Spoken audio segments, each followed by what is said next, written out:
গীতার ভয়ে ততষ্ট হয়ে রয়েছে কাব্যা। আপনি দেখছেন বিনি পয়সায় বিনোদন।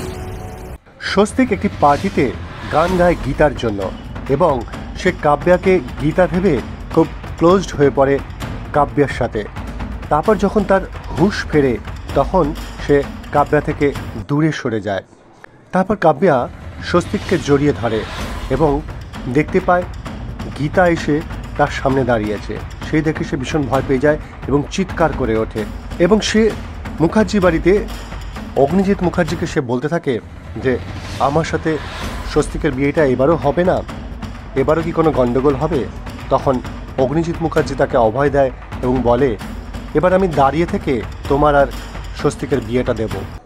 তারপর দেখা যায় কাব্যার গায়ে হলুদের ব্যবস্থা হয়েছে এবং হলদির অনুষ্ঠানে নাচ গান চলছে। সেইখানে হঠাৎ সে আবার দেখতে পায় গীতাকে।